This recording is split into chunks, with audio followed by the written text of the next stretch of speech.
ইকিড় মিকিড় খিকিড় দোরে জানা, রাম রহিমের নাহি কোনো মানা। জয় মা চামেশ্বরী তোরে আমি কই, আড়ের দিকে ডঙ্কা আমি ধরিয়া বেড়াই।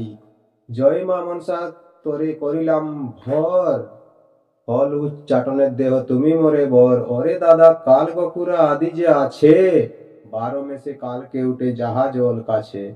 জলে জলে কত খায় বলিতে না পারা যায়, এক চোটে ঝাড়ে ঝোপে ঝোপে। রাখতে না রে ওঝার বাপে, চোট দেখি অজানা ঝাড়ে, কি করি তাই ভেবে মোরে।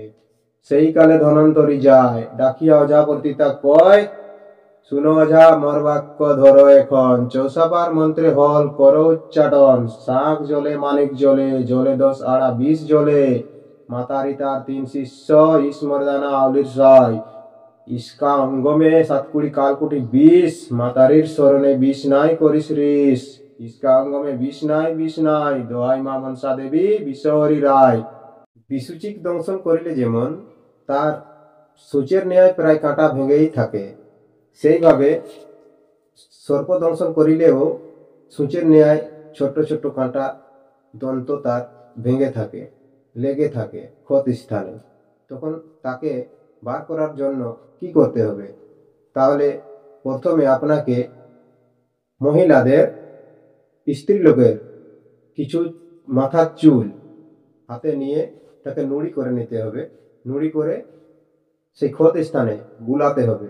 বুলাতে বুলাতে এই মন্ত্রটি পাঠ করতে হবে।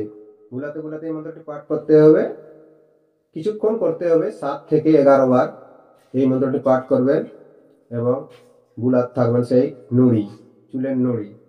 দেখবেন কিছুক্ষণের মধ্যে সেই দন্ত চুল সহ বেরিয়ে এসেছে এবং জ্বালা যন্ত্রণা থেকে আরাম পেয়ে গেছে রোগী।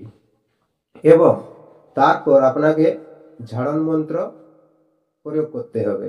কালী পোড়া মন্ত্র, তুলসী পোড়া মন্ত্র, জল পোড়া মন্ত্র, এইসব অনেক রকম মন্ত্র দিয়া তাকে ঝাড়ন করতে হবে, তবে যাই পুরোপুরি রোগী সুস্থ হতে পারবে। তাহলে এইসব মন্ত্র এই চ্যানেলে দেওয়া হবে, পরপর আপনারা কমেন্ট করবেন এবং এই চ্যানেলে যুক্ত থাকবার চেষ্টা করুন। চ্যানেলটিকে সাবস্ক্রাইব করে রাখুন আর ভিডিওটিকে একটি লাইক করে দেবেন এবং আপনার বন্ধুদেরকে এই ভিডিওগুলি শেয়ার করে দেবেন। ধন্যবাদ। দেখা হবে আবার একটি নতুন ভিডিওতে। ততক্ষণ পর্যন্ত আপনি আপনার খেয়াল রাখবেন। নমস্কার, ধন্যবাদ।